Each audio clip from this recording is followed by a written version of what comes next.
இந்த பாக்ஸ் வந்து ரொம்ப ஹெல்ப்ஃபுல்லாக இருக்குது எனக்கு. ஏன்னு பார்த்தீங்கன்னா இது எல்லாமே ஒரு கலர் இருக்குது இல்லையா. ஸோ உங்களுக்கு எது வேணுமோ அதை மட்டும் நம்ம ஓப்பன் பண்ணி எடுக்கிறதுக்கு ரொம்ப யூஸ்ஃபுல்லாக இருக்குது. இந்த மாதிரி ஒரு மூடி போட்டு நல்லா டைட்டாக தண்ணியெல்லாம் உள்ளே போகாத மாதிரி க்ளோஸ் பண்ணிக்கோங்க. ஏன்னா நம்ம கையில் எடுத்து பிடிச்சா ரொம்ப சூடாக இருக்கா, அதனால் நம்மளால பிடிக்க முடியல. நான் பார்த்த முதல் முகம் நீ. வலிமை சாங் நேற்று ரிலீஸ் ஆச்சு. சாங் கேட்க ரொம்ப நல்லா இருக்கு. அதில் வர ஒரு வேர்டிங்ஸுமே நான் அவ்வளோ ரசித்து கேட்டேன்.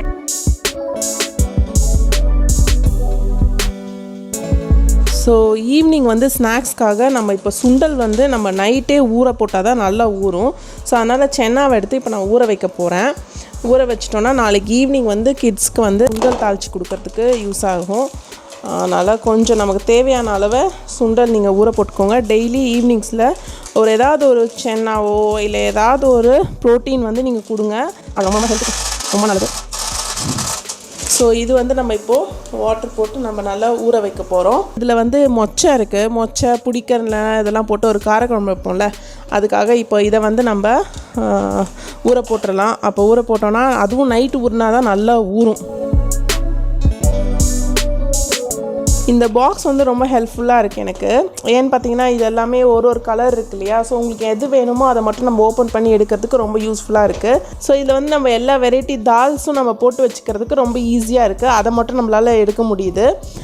இன்னும் கொஞ்சம் போட்டுக்கலாம்னு நினைக்கிறேன். ஏன்னா குழம்பு பண்ணுறதுக்கு கொஞ்சம் மொச்சை நிறைய இருந்தால் தான் நல்லாயிருக்கும். இதுவுமே ஹை ப்ரோட்டீன், ரொம்ப ஹெல்த்துக்கு ரொம்ப நல்லது. இதையும் வந்து நம்ம வந்து குழம்பு மாதிரி பண்ணி கொடுத்தீங்கன்னா சாதத்தில் போட்டு சாப்பிட்லாம். அதனால் இதையும் யூஸ் பண்ணிக்கோங்க அப்பப்போ ரெகுலராக.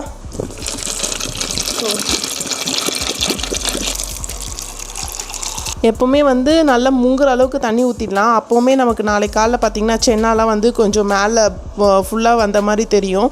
அதனால் எப்போவுமே தண்ணி வந்து கொஞ்சம் அதிகமாகவே ஊற்றிக்கிறது ரொம்ப நல்லது. ஸோ இது ரெண்டையும் எடுத்து நம்ம இப்போ அப்படியே ஒரு பாக்ஸ் போட்டு மூடி வச்சிட போகிறோம். அப்போனா நாளைக்கு காலையில் எடுத்து நம்ம ஃப்ரிட்ஜ்குள்ளே வச்சாலும் சரி, இப்போ இந்த கிளைமேட்டுக்கு நீங்கள் வெளியில் வச்சுட்டா கூட ஓகே தான். நம்ம நாளைக்கு யூஸ் பண்ண போகிறோம்ல, அதனால் மார்னிங்கே நான் வேக வச்சுருவேன். அப்புறம் ஈவினிங் வந்து சுண்டல் தாளிச்சிருவேன். இந்த 4-in-1 பாக்ஸ் தால் போட்டு வச்சுருக்க பாக்ஸோட லிங்க்கை நான் டிஸ்கிரிப்ஷன் பாக்ஸில் கொடுக்குறேன், கிளிக் பண்ணி வாங்கிக்கோங்க. ஸோ இப்போ நம்ம ஃபஸ்ட்டு வந்து நேற்று வச்சோம் இல்லையா மொச்சை, அது ஓவர் நைட் ஃபுல்லாக வந்து நல்லா சோக் பண்ணிட்டேன். இப்போ வந்து நம்ம அதை வந்து வேக போடலாம். அது ஆல்ரெடி எல்லாம் வாஷ் பண்ணி தான் வச்சுருக்கேன். மொச்சை வந்து நிறைய பேர் வந்து வறுத்துட்டு கூட சில பேர் வேக போடுவாங்க. நான் வந்து ஊற வச்சுட்டு வேக வச்சுருக்கேன். நீங்கள் என்ன மாதிரி வேக வைப்பீங்கன்னு எனக்கு தெரியல. ஸோ கமெண்ட் பாக்ஸில் கமெண்ட் பண்ணுங்கள். ஸோ முடியாச்சு.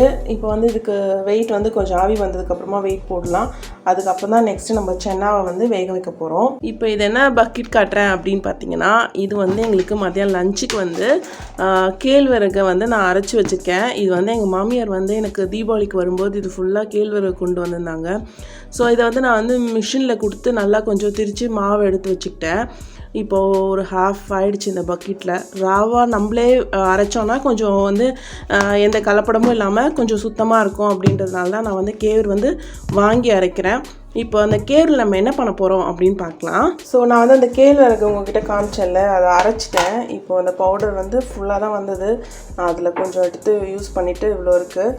இதை வந்து நம்ம மெஷர் பண்ணி இப்போ வந்து கேழ்வரகு களி பண்ண போகிறோம். அந்த களிக்கு வந்து இப்போ நம்ம மாவு எடுத்துடலாம். குக்கர்லேயே தான் களி பண்ண போகிறேன். நான் அதை எப்படி பண்ணுறதுன்னு உங்களுக்கு காட்டுறேன். இந்த மெஷர்மெண்ட் கப்புக்கு வந்து எனக்கு வந்து ஒரு 2.5 கிளாஸ் எடுத்தேன்னா எனக்கு சரியாக இருக்குது களிக்கு. அதை எடுத்துகிட்டு ஃபஸ்ட்டு நம்ம வந்து கரைச்சிக்கிறோம். ஏன்னா இதை கரைச்சிட்டதுக்கு அப்புறமா நம்ம வந்து குக்கரில் நம்ம மிக்ஸ் பண்ணும்போது ஈஸியாக இருக்குது. இப்போது இது வந்து எப்படின்னா, இப்போ நான் 2.5 கிளாஸ் எடுத்திருக்கேன்னா அதுக்கு வந்து நம்ம கரெக்டாக அதே 2.5 கிளாஸ்க்கு வந்து நம்ம தண்ணி ஊற்றி முதல்ல நல்லா வந்து அதை கரைச்சிக்கணும் கட்டி இல்லாமல். அடுத்த ஒரு 2.5 கிளாஸ் வந்து நான் குக்கரில் ஒரு பாத்திரத்தை வச்சு அதில் தண்ணி நல்லா கொதிக்க விட போகிறேன். அப்புறம் அதை மிக்ஸ் பண்ணிவிடுவேன். மிக்ஸ் பண்ணிட்டேன்னா கட்டி இல்லாமல் அது ரெடி ஆகிடும். நான் குக்கரில் வந்து நம்ம வைக்கும்போது நான் உங்களுக்கு காட்டுறேன், அப்போ உங்களுக்கு புரியும். A few moments later. காலையில் என்ன வெங்காயம் நறுக்கிட்டு இருக்கேன் அப்படின்னு பார்த்தீங்களா? ஆமாங்க, மண்டே டு ஃப்ரைடே வந்து எங்கள் வீட்டில் வந்து ஒரு ஸ்ட்ரிக்ட் டயட்டு. அதனால் வந்து அன்றைக்கி வந்து நாங்கள் வந்து ஃபுல் டயட் ஃபாலோ பண்ணுவோம். ரைஸ் கிடையாது, கலோரிஸ்லாம் ரொம்ப சேர்த்துக்க மாட்டோம். அதனால் ஃபுல்லாக ஸ்ட்ரிக்டாக சாப்பிடுவோம் மண்டே டு ஃப்ரைடே வரைக்கும். சாட்டர்டே சண்டேலாம் வந்து கட்டுக்கட்டும் கட்டுவோம். என்ன தோணுதோ ஃபுல்லாக பிரித்து மேய்ஞ்சிடுவோம்னு வச்சுக்கோங்களேன். அதனால் ஜாலி சாட்டர்டே சண்டே. அதனால் மண்டேனா இப்படி தான் ஆகிடும். இப்போ நம்ம என்ன பண்ண போகிறோம் அப்படின்னு பார்த்தீங்கன்னா ஒயிட் எக்ஸ் போட்டு ஒரு வெஜிடபிள் ஆம்லேட் தான் பண்ண போகிறேன். இதுதான் வந்து எல்லோரும் காலையில் சாப்பிட போகிறோம். கூட வந்து உங்களுக்கே தெரியும், ஏற்கனவே என்னோடய விலாக் பார்த்துருந்தீங்கன்னா நான் வந்து டேட்ஸ் மில்க் போட்டிருப்பேன். ஸோ அதையும் டேட்ஸ் மில்க் வச்சு சாப்பிட்ருவோம். இதுதான் எங்களோட மார்னிங் பிரேக்ஃபாஸ்ட். புதுசாக ஒமிக்ரான் ஒரு வைரஸ் வேறு வந்துருச்சு. அதனால் வந்து இப்போ கொஞ்சம் ஆனியன்லாம் நிறைய சேர்த்துக்கோங்க. ஏன்னா அதான் வந்து கொஞ்சம் நமக்கு வந்து நோய் எதிர்ப்பு சக்தி வந்து நிறைய கொடுக்கும். அதனால் எவ்வளோக்கெவ்வளோ ஆனியன் விலை ஏறினாலும் பரவாயில்ல, கொஞ்சம் வாங்கி கொஞ்சம் அதிகமாக உங்கள் உடம்புல சேர்த்துக்கோங்க. ரொம்ப ரொம்ப நல்லது. கொஞ்சம் மிளகாத்தூள் ஆட் பண்ணிவிட்டு சால்ட் ஆட் பண்ணிப்பேன், அவ்வளோதான். இந்த ஆனியன் கூட கொஞ்சம் போட்டுட்டோன்னா அதை கொஞ்சம் டேஸ்ட்டு சாப்பிட்றதுக்கு கொஞ்சம் நல்லா இருக்கும்ல. அதனால தான் லைட்டாக சில்லி பவுடர் ஆட் பண்ணிக்கிறோம். அவ்வளோதான், மிக்ஸ் பண்ணிட்டு ஆம்லேட் போட்டுற வேண்டியதான். இது எங்கள் பிரேக்ஃபாஸ்ட் வந்து ரெடி ஆகிடுச்சு. கூட ஒரு பனானா. இப்போ பார்த்திங்கன்னா தனிஷாவுக்கு வந்து ஆன்லைன் கிளாஸ் ஸ்டார்ட் ஆக போகுது. அதனால் வந்து தனிஷா வந்து அவளோட பிரேக்ஃபாஸ்ட் எடுத்துக்க போகிறான். அப்படி தனிஷா. ஸோ களி வந்து நம்ம கிண்டிட்டதுக்கப்புறம் பார்த்திங்கன்னா கட்டியெல்லாம் இல்லாமல் நான் கிண்டிக்கிட்டு இந்த தண்ணியில் வந்து கொஞ்சம் உப்பு போட்டுக்கோங்க. அப்போ தான் வந்து உங்களுக்கு களியில் வந்து உப்பு இருக்கும். அதனால் நம்ம தண்ணியில் உப்பு போட்டு நல்லா கிண்டிட்டோன்னா அந்த கட்டிலாம் இருக்காது. மூடி போட்டு ஒரு 5 விசில் விட்டுட்டோன்னா களி ரெடி ஆகிடும். அதுக்கப்புறம் நம்ம வந்து அழகாக உருண்டை பிடிச்சிட்டோன்னா சூப்பராக ரெடி ஆகிடும் மதியம் லஞ்சுக்கு. இப்போ வந்து இதை நம்ம வேக வைக்கிறதுக்கு நான் ஒரு மூடி போட்டுடுறேன். இந்த மாதிரி ஒரு மூடி போட்டு நல்லா டைட்டாக தண்ணியெல்லாம் உள்ளே போகாத மாதிரி க்ளோஸ் பண்ணிக்கோங்க. அப்போ தான் வந்து இதில் கொஞ்சம் கட்டியாக இருந்தால் தான் நல்லாயிருக்கும் களி எடுத்து சாப்பிட்றதுக்கு. ஓகே, இப்போ இது வந்து ரெடி ஆகிட்டதுக்கப்புறமா நான் வந்து உருண்டை பிடிக்கும்போது உங்களுக்கு காட்டுறேன். ஸோ இப்போ வந்து நம்ம களியில் ஓப்பன் பண்ணி பார்க்கலாம் எப்படி இருக்குன்னு. இப்போ களி பார்த்திங்கன்னா நல்லா கரெக்டாக திக்காக இருக்குது. ஸோ இந்த பதத்துலேயே நம்ம வந்து என்ன பண்ணோன்னா எடுத்து உருண்டை பிடிச்சிட்டா தான் நமக்கு வந்து களி நல்லா உருண்டையாக இருக்கும். ஸோ அதை நம்ம இப்போ உருண்டை பிடிக்கலாம். இந்த மாதிரி வந்து நல்லா கட்டியாக இருக்கும். அதை நம்ம வந்து ஒரு நல்ல குழிவான ஒரு கரண்டியில் நல்லா இப்படி எடுத்து ஃபுல்லாக இது பண்ணிவிட்டு இந்த மாதிரி ஒரு தண்ணி இருக்குல்ல, அதில் கையை நல்லா நனைச்சிட்டு இதை நல்லா இப்படி பண்ணி விட்டிங்கன்னா நல்லா ரவுண்டாகிடும்.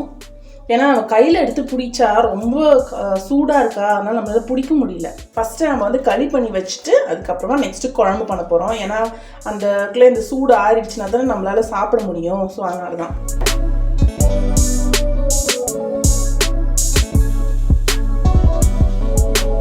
ஸோ டன், வெற்றிகரமாக எல்லா பால்ஸும் பிடிச்சிட்டேன். ஸோ மத்தியானம் இதான் லஞ்சு. இப்போ வாங்க நெக்ஸ்ட்டு நம்ம குழம்பு வைக்கலாம். புடிக்கரணை, மொச்சை, கத்திரிக்காய்லாம் போட்டு ஒரு காரக்குழம்பு பண்ண போகிறேன் அப்படின்னு சொன்னால களிக்கு.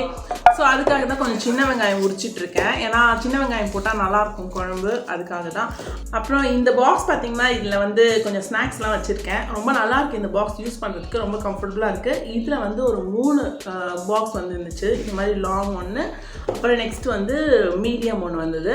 அப்புறம் இன்னொன்று ஒன்று பார்த்திங்கன்னா நம்ம நார்மலாக லஞ்ச் கொண்டு போகிற சைஸ் தான் ஒன்று இருந்துச்சு. ரொம்ப கம்ஃபர்டபுளாக இருக்குது. இந்த பாக்ஸ் வந்து நல்லா டைட்டாகவும் நல்லா கவர்டாகி நல்லா மூடிக்குது. அதுக்கப்புறம் உள்ளே வந்து ஏர் டைட்டும் இருக்குது. இதோட லிங்க் வந்து நான் டிஸ்கிரிப்ஷன் பாக்ஸில் கொடுக்குறேன். இது யாருக்கா வேணும்னா கிளிக் பண்ணி வாங்கிக்கோங்க.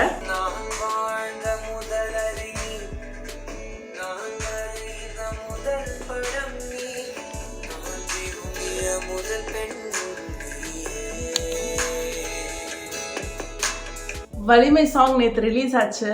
சாங் கேட்க ரொம்ப நல்லா இருக்கு.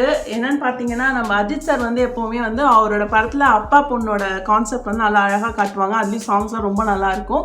இப்போ வந்து அம்மா பையனோட கான்செப்டில் ஒரு சாங் வந்திருக்கு. பார்க்க ரொம்ப நல்லா இருக்கு. ஏன்னா அம்மானாலே எப்போவுமே பையனுக்கு தான் சென்டிமெண்ட் ஜாஸ்தி. யுவன் சார் கூட பார்த்தீங்கன்னா அவங்க அம்மா மேலே அவருக்கு ரொம்ப ரொம்ப அஃபெக்ஷனு.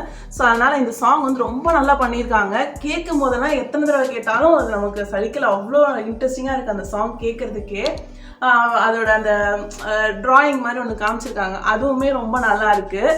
அதில் வர ஒரு வேர்டிங்ஸுமே நான் அவ்வளோ ரசித்து கேட்டேன். ஏன்னா அவ்வளோ எனக்கு ரொம்ப பிடிச்சிருந்தது. அப்புறம் சித் ஸ்ரீராம் வந்து நம்ம சொல்ல வேணாம், அவரோட வாய்ஸ்க்கு எல்லாருமே அடிமை தான். அவ்வளோ நல்ல வாய்ஸில் வருது. அந்த சாங் வந்து இன்னும் அவரோட வாய்ஸில் வரும்போது ரொம்பவே நல்லா இருக்குது கேட்குறதுக்கு. இந்த வலிமை படத்தோட சாங் இருக்குல்ல, இது வந்து அஜித் சாரோட ஃபேன்ஸ்க்குலாம் ரொம்ப நாள் கழிச்சு ஒரு ட்ரீட் மாதிரி இருக்குன்னு தான் நான் சொல்வேன். ஸோ போய் வாட்ச் பண்ணி பாருங்கள் எப்படி இருக்குன்னு கேட்டுட்டு நீங்களும் கமெண்ட் பாக்ஸில் கமெண்ட் பண்ணுங்கள். ஸோ இப்போ வந்து காரக்குழம்பு ரெடி ஆகிடுச்சு. இதில் என்னெல்லாம் போட்டிருக்கேன் அப்படின்னு பார்த்தீங்கன்னா மொச்சை, கத்திரிக்காய், புடிக்கரணை எல்லாம் போட்டு காரக்குழம்பு ரெடி பண்ணியிருக்கேன். இது வந்து நல்லா அப்படியே பார்த்தீங்கன்னா திக்காகி அப்படியே எண்ணெய்லாம் பிரிஞ்சு வர அளவுக்கு நல்ல இதுவாக வரணும். அப்படின்னா வந்து குழம்பு ரொம்ப டேஸ்ட்டாக இருக்கும். அதுவும் களிக்கு மேலே ஊற்றி சாப்பிடும்போது செம்மையாக இருக்கும்.